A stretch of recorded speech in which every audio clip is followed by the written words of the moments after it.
ಮನಸಾರೆ ಕನ್ನಡ ಯೂಟ್ಯೂಬ್ ಚಾನಲ್ಗೆ ಸ್ವಾಗತ. ಕೋಪ ಪ್ರತಿಯೊಬ್ಬ ಮನುಷ್ಯನಲ್ಲೂ ಕೋಪ ಇದ್ದೇ ಇರುತ್ತೆ. ಆದರೆ ಅದಕ್ಕೆ ಹಲವಾರು ಕಾರಣಗಳಿರ್ಬೋದು.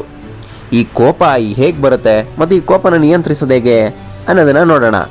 ಅದಕ್ಕೂ ಮುಂಚೆ ಯಾರೆಲ್ಲ ನಮ್ಮ ಚಾನಲ್ನ ಸಬ್ಸ್ಕ್ರೈಬ್ ಮಾಡಿಲ್ವೋ ಈಗಲೇ ಸಬ್ಸ್ಕ್ರೈಬ್ ಮಾಡಿ, ಹಾಗೆ ಬೆಲ್ ಬಟನ್ ಒತ್ತೋದು ಮಾತ್ರ ಮರಿಬೇಡಿ. ಮನುಷ್ಯ ಅಂದಮೇಲೆ ಸಿಟ್ಟು, ತಾಳ್ಮೆ, ಪ್ರೀತಿ ಇದೆಲ್ಲ ಇದ್ದೇ ಇರುತ್ತದೆ. ಇದೆಲ್ಲದರ ಮಿಶ್ರಣವೇ ಮನುಷ್ಯ. ಆದರೆ ಈ ಕೋಪ ಅನ್ನೋದಿದೆಯಲ್ಲ, ಅದರಿಂದ ಮನುಷ್ಯ ಪಡ್ಕೊಂಡಿದ್ದಕ್ಕಿಂತ ಕಳ್ಕೊಂಡಿದ್ದೇ ಜಾಸ್ತಿ. ಕೋಪಗೊಂಡಾಗ ನಾವೇನು ಮಾಡ್ತೀವಿ ಅನ್ನೋದು ನಮಗೆ ಗೊತ್ತಿರಲ್ಲ. ಕೋಪಗೊಂಡಾಗ ಬಾಯಲ್ಲಿ ಕೆಟ್ಟ ಬೈಗುಳಗಳು ಬರುತ್ತೆ. ಕೋಪಗೊಂಡ ವ್ಯಕ್ತಿ ಹಲ್ಲೆಗೂ ಕೂಡ ಮುಂದಾಗ್ತಾನೆ. ಕೊನೆಗೆ ಕೊಲೆಯ ಹಂತಕ್ಕೂ ಹೋಗಬಹುದು. ಇದರಿಂದ ಸಂಬಂಧಗಳು ಹಾಳಾಗುತ್ತೆ, ಮನಸ್ಸಿನ ನೆಮ್ಮದಿ ಕೂಡ ಹಾಳಾಗುತ್ತೆ. ಅದೇ ಕೋಪ ಇಳಿದ ನಂತರ ಪಶ್ಚಾತ್ತಾಪವಾಗುತ್ತೆ. ನಮ್ಮ ಜೀವನದ ಹಲವು ಸಮಸ್ಯೆಗಳು ಹುಟ್ಕೊಳ್ಳೋದು ಕೋಪದಿಂದಾನೇ. ಮೊದಲನೆಯದಾಗಿ ಕೋಪಕ್ಕೆ ಕಾರಣ ಅಂದರೆ ನಿಮ್ಮನ್ನು ನೀವು ನಿಯಂತ್ರಣದಲ್ಲಿ ಇಟ್ಕೊಂಡಿಲ್ಲದೆ ಇರೋದು.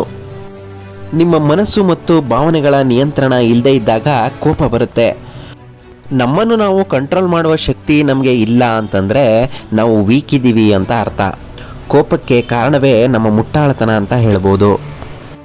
ಕೋಪಕ್ಕೆ ಹಲವಾರು ಕಾರಣಗಳಿರಬಹುದು, ಆದರೆ ಅದನ್ನು ನಿಯಂತ್ರಿಸದೇ ಇದ್ದರೆ ಜೀವನ ಪರ್ಯಂತ ದೊಡ್ಡ ಯಾತನೆಯಾಗಿ ಉಳಿದುಬಿಡುತ್ತೆ. ಕೋಪ ಬಂದಾಗ ಬಾಯಿ ಮುಚ್ಕೊಂಡಿದ್ರೆ ಸಾಕು, ಮೌನಂ ಸಮ್ಮತಿ ಲಕ್ಷಣ ಅನ್ನೋ ಹಾಗೆ ಮೌನದಿಂದ ಇದ್ದರೆ ಕೋಪ ತಾನಾಗೆ ಕಂಟ್ರೋಲ್ಗೆ ಬರುತ್ತೆ. ಕೋಪ ಬಂದಾಗ ಮೌನವಾಗಿರೋದನ್ನು ಅಭ್ಯಾಸ ಮಾಡಿಕೊಳ್ಳೋದು ಸಮಂಜಸ. ಸಡನ್ನಾಗಿ ಬಂದಂತಹ ಕೋಪ 2.5 ಸೆಕೆಂಡ್ಗಳ ಕಾಲ ಸಂಚಾರ ಮಾಡುತ್ತೆ. ಆ ಸಂದರ್ಭದಲ್ಲಿ ಅದಕ್ಕೆ ನಾವು ರಿಯಾಕ್ಟ್ ಮಾಡಿದ್ರೆ ಅದೇ ಕೋಪ ಡಬಲ್ ಆಗುತ್ತಂತೆ. ಹಾಗಾಗಿ ಕೇವಲ 3 ಸೆಕೆಂಡ್ಗಳ ಕಾಲ ನೀವು ರಿಯಾಕ್ಟ್ ಮಾಡದೇ ಇದ್ದರೆ ಕೋಪ ಕಂಟ್ರೋಲ್ಗೆ ಬರುತ್ತೆ ಅಂತ ನಾನು ಹೇಳ್ತಾ ಇಲ್ಲ, ಸೈನ್ಸ್ ಹೇಳ್ತಾ ಇದೆ. ಇನ್ನು ಯೋಗ ಮತ್ತು ಮೆಡಿಟೇಷನ್ ಮಾಡೋದ್ರಿಂದ ಕೋಪವನ್ನು ನಿಯಂತ್ರಣಕ್ಕೆ ತರ್ಬೋದು. ಹಾಗೆ ಒಳ್ಳೆಯ ಆಹಾರ ಮತ್ತು ನಿದ್ದೆ ಕೂಡ ಕೋಪವನ್ನು ಕಡಿಮೆ ಮಾಡುತ್ತೆ. ಮತ್ತು ಕೋಪ ಬಂದಾಗ ಆ ಜಾಗವನ್ನು ಬಿಟ್ಟು ಹೊರ ನಡೆಯಿರಿ, ಆಗ ಕೋಪ ನಿಯಂತ್ರಣಕ್ಕೆ ಬರುತ್ತದೆ.